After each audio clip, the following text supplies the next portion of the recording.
Bienvenido a Be Curious, el podcast donde te contamos noticias increíbles, curiosidades, descubrimientos científicos y mucho más.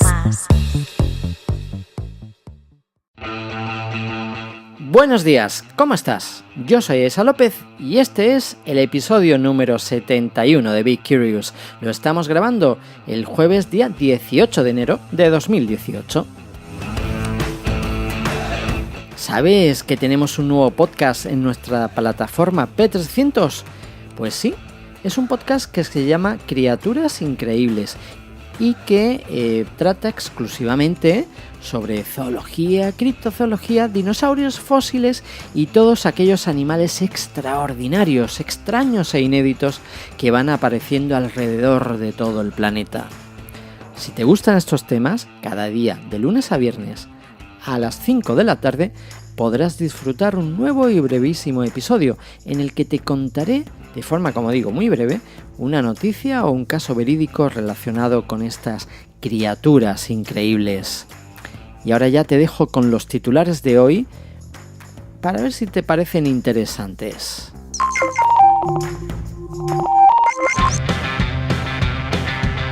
¿Sabías que estamos predispuestos para ser religiosos? Yo te lo cuento. La adicción al móvil afecta a 1/3 de la población en España. Unos científicos ya pueden leer nuestra mente. Y por último te cuento qué son los sapios sexuales. Si todos estos temas te parecen interesantes, no me dejes, sigue escuchando, porque el episodio comienza ahora.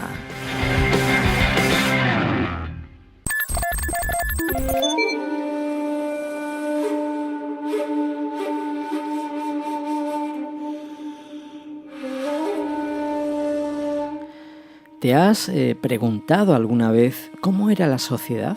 Me refiero a la sociedad temprana, antes de que apareciera la religión, antes de que comenzáramos a creer en lo sobrenatural. Gracias a muchos descubrimientos que se han ido realizando en las últimas décadas, hemos llegado a comprender que la humanidad ha existido en la Tierra muchísimo antes de lo que la historia escrita e incluso la religión en este sentido nos ha dicho. Entonces, antes de que la humanidad comenzara a dividirse y a adorar a diferentes dioses, ¿qué es lo que realmente nos gustaba? Debemos distinguir los orígenes históricos de la religión de sus raíces psicológicas o sociológicas. La primera conducta religiosa que aparece en el curso de la evolución humana es relativamente reciente. Los investigadores dicen que el Paleolítico Medio, y constituye un aspecto de la modernidad conductual que parece seguramente al mismo tiempo que el origen del lenguaje. Es decir, que el origen del lenguaje y este aspecto conductual aparecen simultáneamente. Muchos investigadores observan que la evidencia del comportamiento religioso en los primeros humanos pre-Homo sapiens es irrefutable. Los académicos señalan entierros intencionales, particularmente aquellos que incluyen una serie de artefactos enterrados junto con un individuo, que puede considerarse como una de las primeras formas detectables de práctica religiosa, ya que puede ilustrar una especie como de preocupación, ¿no?, por el difunto que ya trasciende la vida cotidiana. La evidencia sugiere que los neandertales fueron los primeros homínidos en enterrar intencionalmente a los muertos. Ejemplo de esto que estoy diciendo pueden ser, por ejemplo, el Sanidar en Irak, el Kebara Cave en Israel o el Krapina, ¿no?, en Croacia. Algunos eruditos afirman, sin embargo, que estos cuerpos pueden haber sido manipulados por razones seculares, a pesar de que realmente no existe evidencia alguna que respalde esta afirmación. Los arqueólogos proponen que las sociedades del Paleolítico Medio, como fueron las sociedades de Neandertal, pueden haber practicado una forma de totemismo o zoolatría, aparte de sus entierros, que muchos creen que eran de naturaleza religiosa. El totemismo, para aquel que no lo sepa, es la adoración a un tótem, es decir, a un animal sagrado, ¿no? Zoolatría viene a ser lo mismo. Sin embargo, los científicos señalan que si bien el comportamiento religioso varía ampliamente entre las diferentes culturas en todo el mundo, en un sentido amplio, la religión es una identidad cultural universal que se encuentra en todas las poblaciones humanas. Por lo tanto, la pregunta es, ¿dónde comenzó todo esto?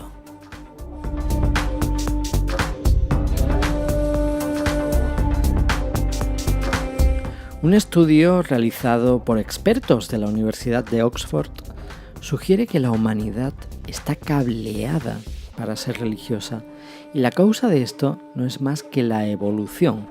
Como señaló Dominic Johnson, un experto en biología evolutiva y en relaciones internacionales de la Universidad de Oxford, el temor a los dioses podría haber ayudado a formar a la humanidad en lo que somos hoy. Esto significa que la religión podría muy bien ser el resultado de la evolución. Narración de cuentos, de mitos y vínculos como fundamentos de religiones complejas. Una visión nueva y fresca es ofrecida por expertos del Reino Unido, quienes suponen que el intercambio de cuentos tradicionales entre los pueblos antiguos sirvió como un instrumento universal para que el establecimiento de relaciones se establecieran esas relaciones entre diferentes tribus. Lo llaman la diplomacia de la prehistoria.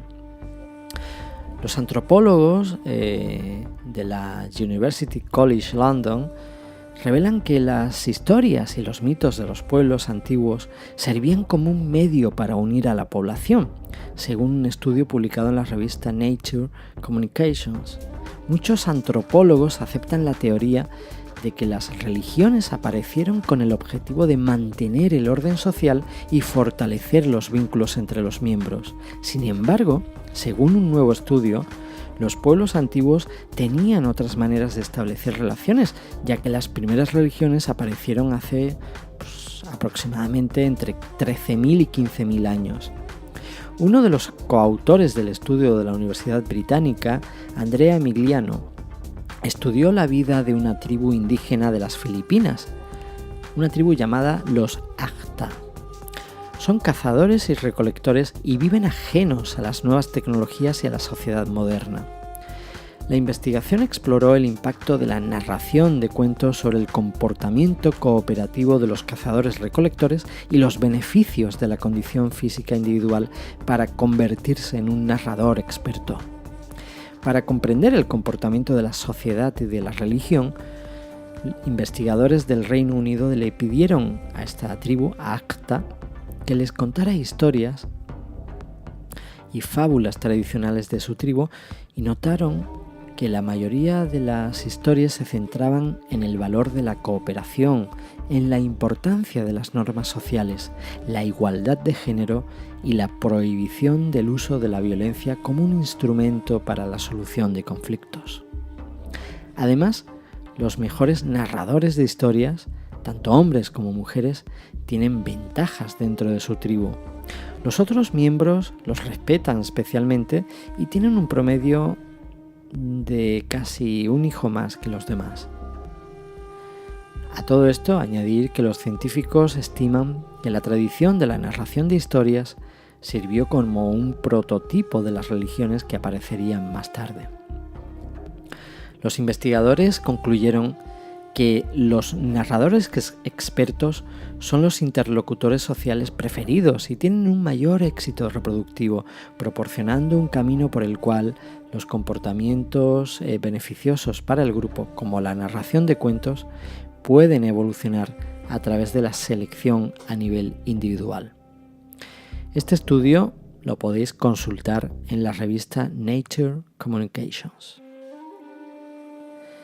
Y como digo, y volviendo un poco al inicio, en conclusión un poco a este resumen del estudio, que es muchísimo más amplio y complejo, parece que sí, parece que tenemos una predisposición biológica, parece que tenemos ese cableado, ¿no?, para aceptar lo religioso y para tener esa conducta religiosa. Estamos predispuestos a aceptar esas historias, a aceptar esas actitudes, esos vínculos, esos mitos. Tenemos en nuestro gen en nuestro ADN ese gen narrador de cuentos, de mitos y de vínculos como fundamentos de las religiones complejas.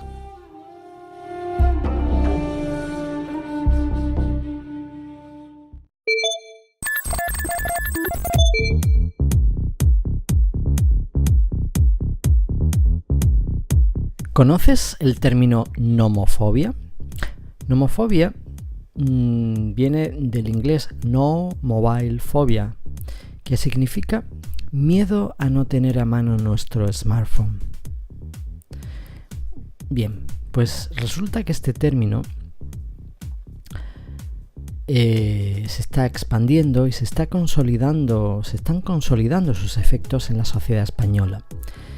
Según una reciente encuesta realizada a más de 1.000 personas mayores de 25 años, el 34% de los españoles reconoce que el uso excesivo del teléfono y de la tableta está repercutiendo negativamente en su entorno social.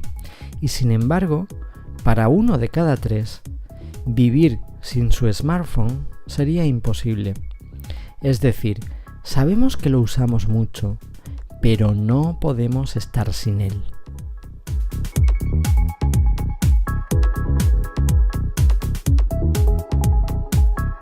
Esta es una de las reflexiones que se desprende del estudio desarrollado por la aseguradora de salud Cigna, con el título Cigna 360 Wellbeing Survey.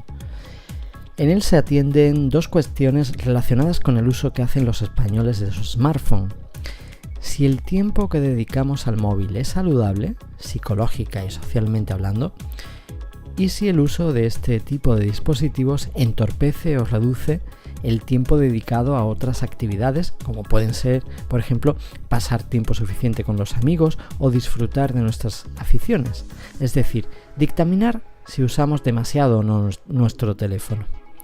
De media, los españoles pasan 3 horas al día mirando el móvil. El 72% afirma que lo utiliza principalmente como una distracción o para conectarse a Internet. Es más, casi el 70% indica que el gasto económico que le supone su smartphone merece la pena. Las nuevas tecnologías han influido directamente en el contexto social de las personas y en su forma de relacionarse. De hecho, estos dispositivos también pueden producir efectos negativos en la salud, generando respuestas adversas como pueden ser el aislamiento o incluso la ansiedad. Sobre si usamos una cantidad de tiempo saludable en nuestro aparato, apenas un 26% de los encuestados piensa que sea así, frente al ya mencionado 34% que opina que afecta negativamente a su entorno. Las facilidades que este tipo de dispositivos ponen a disposición de los usuarios van mucho más allá del concepto social. Realización de pagos, transferencias bancarias, seguimiento personal de la salud, el estado físico, compras online. Bueno, ¿qué te voy a contar? Sabes perfectamente todo lo que puedes hacer con un smartphone. Esto desemboca en una necesidad de uso que ha llegado incluso a afectar el entorno laboral, tanto por la utilización abusiva del teléfono durante la jornada de trabajo como por la imposibilidad de desconectar del correo electrónico durante las horas de descanso. La razón de todo esto es que, aunque las tecnologías facilitan nuevas vías de comunicación y ayudan a mantener la relación con amigos, con familiares, etc., estar conectado continuamente interfiere en la socialización fuera del mundo online.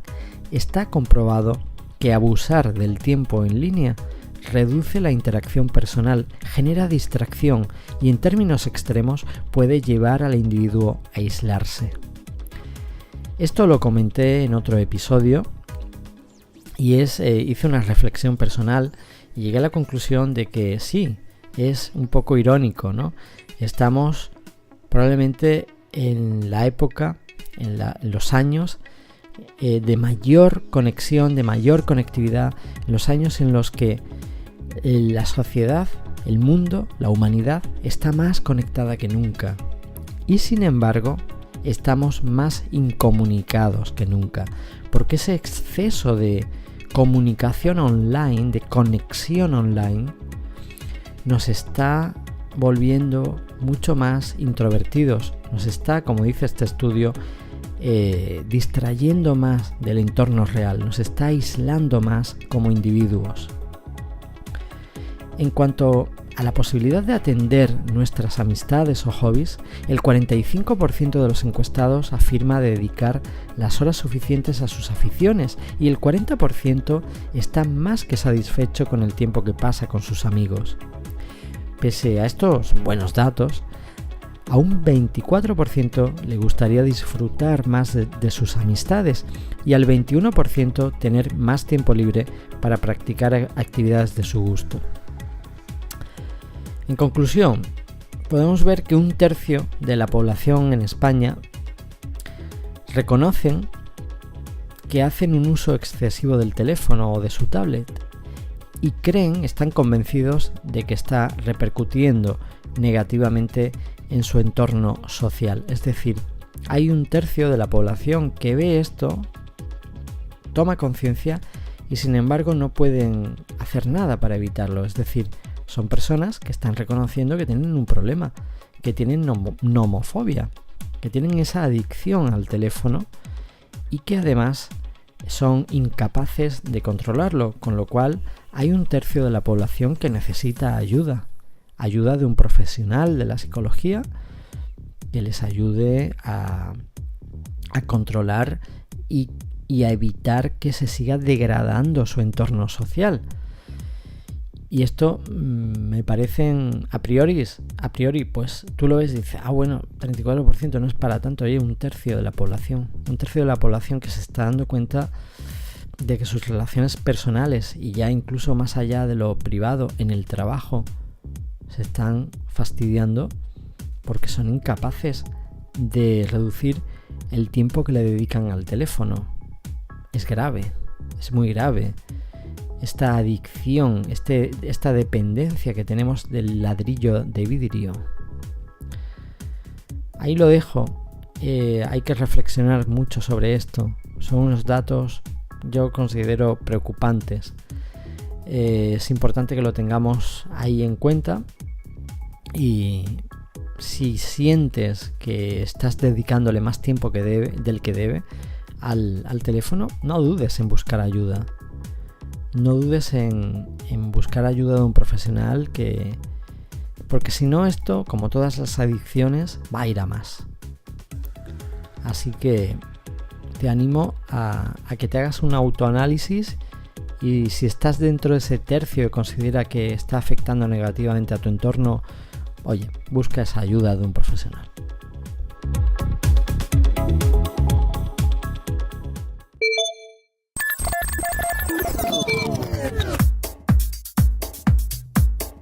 Te traigo a continuación una de esas noticias que a mí personalmente me inquietan mucho, me ponen los pelos de punta, me entra un escalofrío de terror, ¿no? por la espalda.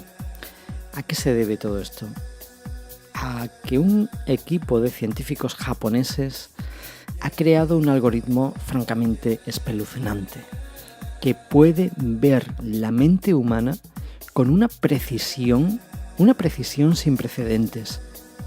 Todo esto no lo digo yo, obviamente. Todo esto se desprende de un estudio que se ha publicado recientemente.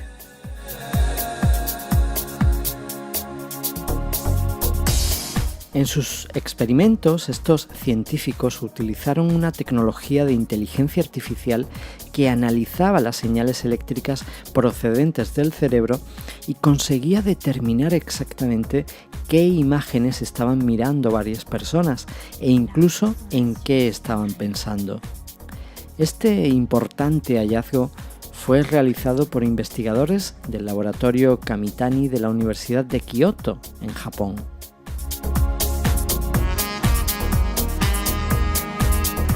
Este avance científico se basa en redes neuronales artificiales que aprenden simulando la actividad del cerebro. La red neuronal profunda del equipo de Kyoto se entrenó comparando 50 fotografías y los resultados de las imágenes por resonancia magnética funcional de la actividad cerebral de los voluntarios que las observaban.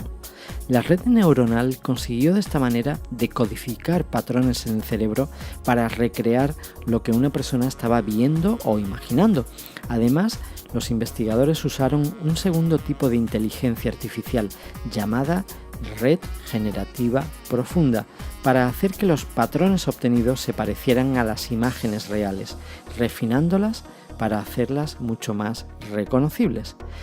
El algoritmo de los investigadores del laboratorio japonés logró reconstruir, basándose en las señales del cerebro, búhos, aviones, vidrieras y buzones rojos después de que 3 voluntarios miraran imágenes de estos objetos.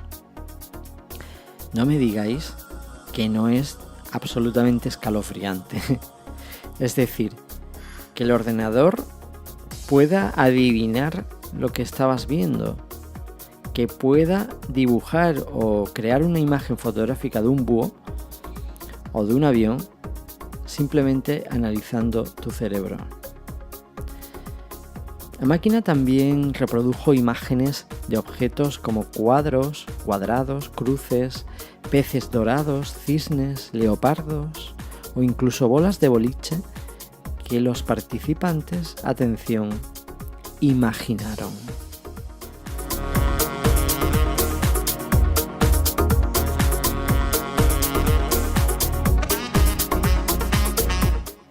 Claro, los científicos de Kyoto están flipando, ¿no? Los científicos dicen, ¡jolines!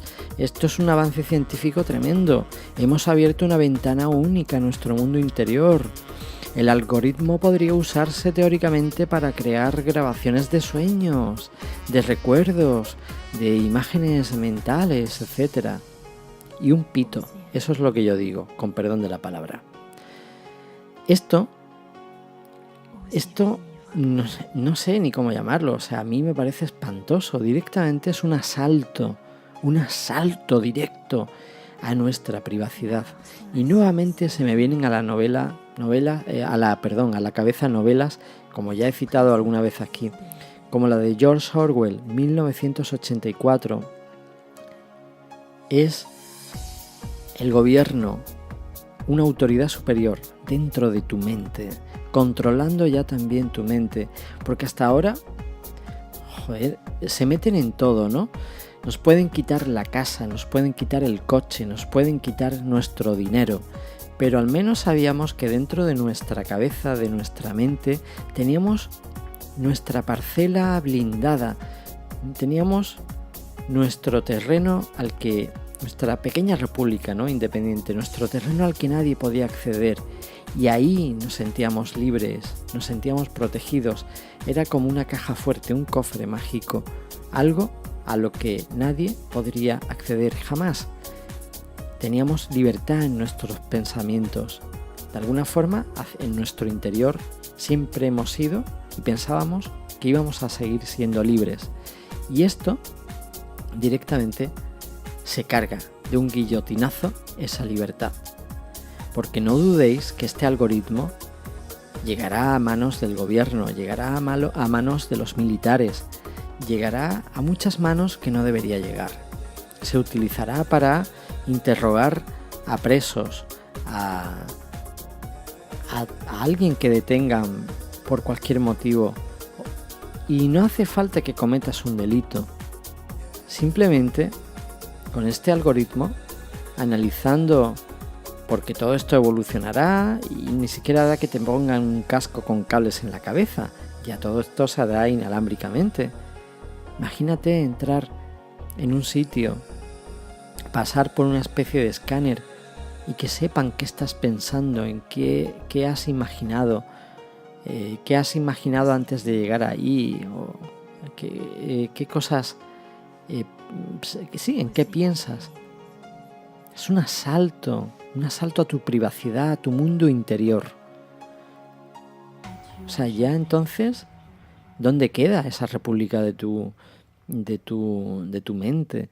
¿Dónde queda esa pequeña parcelita que era exclusiva de ti? Todo eso roto, te vas a sentir violado, vas a sentir cómo tu mente es violada y robada.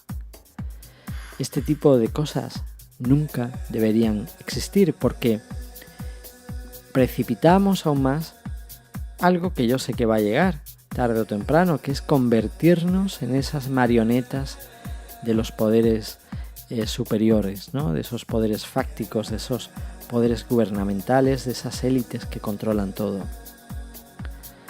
Es una noticia terrible, no me siento en absoluto contento ni feliz por este descubrimiento del algoritmo de los científicos de la Universidad de Kioto. Y sí, que ellos intentan darle el punto positivo, ¿no? También podríamos decir, oye, que esto va a ayudar a pacientes en estados vegetativos permanentes para que se puedan comunicar con sus seres queridos, que está claro, o sea, que puede tener sus usos muy importantes y muy útiles y muy beneficiosos en un ámbito de salud, en un ámbito sanitario extremo, que no lo dudo, pero que el problema es que no solo exclusivamente se va a usar ahí, y ya lo sabemos. Esta tecnología sencillamente abre la puerta a una serie de escenarios muy extraños, de un futuro en el que cualquiera podría grabar y reproducir tus pensamientos, tus recuerdos. Hablando de recuerdos, ¿no te recuerda a un capítulo de la serie Black Mirror?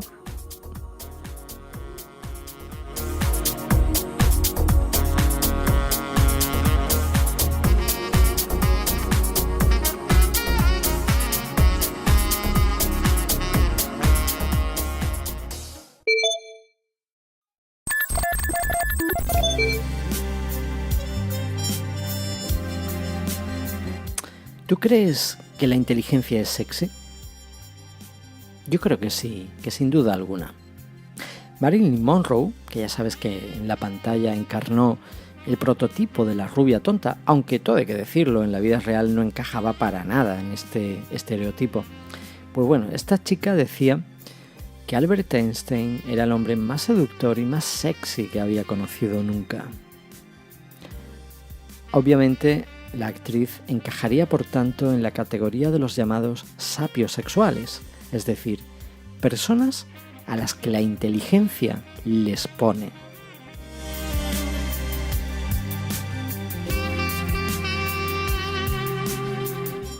Vamos a ver un poquito cómo es esto, cómo es posible que la inteligencia pueda provocar una reacción sexual, una atracción sexual. ¿Cómo es posible? Para salir de dudas nos vamos a basar en un experimento que acaba de realizar la University of Western de Australia y trata de revelar si la inteligencia en efecto tiene ese rasgo, ¿no? Es ese rasgo de la personalidad que resulta deseable para la otra persona y en el que esa otra persona pues se fijaría como si se podrían fijar pues en una reacción química porque se siente atraído por tus labios, por tus ojos, por la curva del pecho, ¿no? En este estudio participaron 400 adultos de ambos sexos, con edades comprendidas entre los 18 y los 40 años. Y te lo anticipo ya así del tirón. Efectivamente, la inteligencia resultó ser el segundo rasgo más valorado después de la personalidad. Aunque eso sí, las personas que tenían un cociente intelectual súper elevado, tanto que podrían entrar en la categoría de superdotados, no resultaban ser sexys. Es curioso, ¿verdad? Esas personas excepcionales fueron consideradas como menos deseables. Da la impresión, según esto, de que una inteligencia fuera de lo normal podría llegar a intimidar básicamente a la mayoría de las personas. Sin embargo, hubo un grupo de voluntarios a los que les sucedió justo todo lo contrario. Y es que el 8% de ellos consideraron que esas personas superdotadas eran mucho más atractivas y deseables que cualquier otra. Se sentían literalmente colados. No podían resistir esa atracción.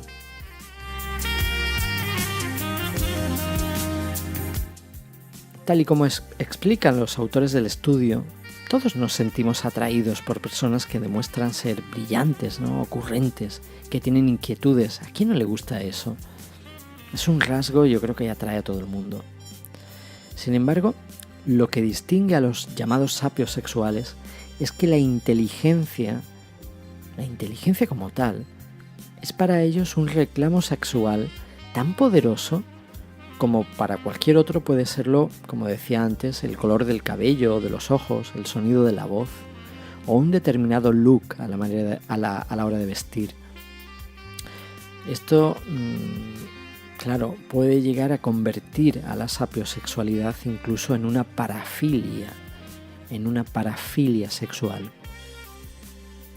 Existe además una app llamada Sapio dedicada a facilitar que estas personas se conozcan.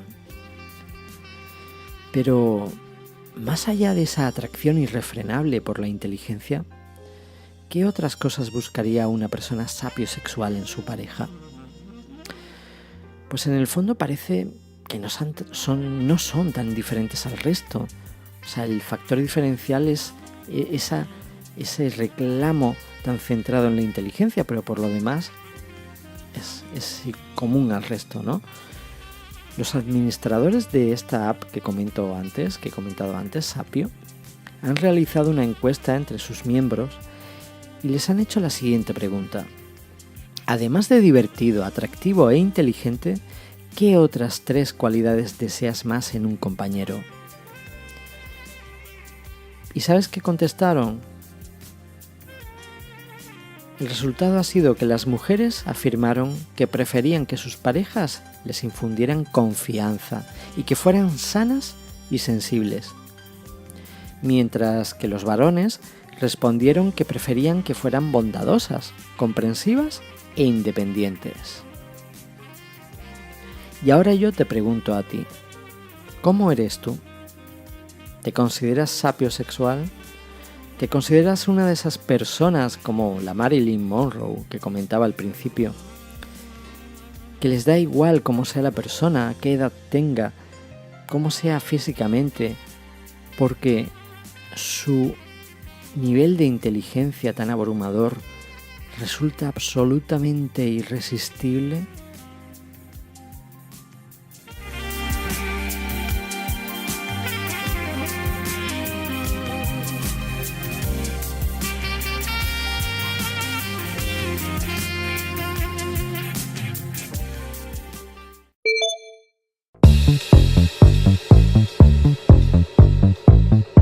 Si te gustó este podcast, no olvides dejarnos reseñas en iTunes y Spreaker. También puedes visitarnos en www.p300.net y descubrir más podcasts de nuestra red.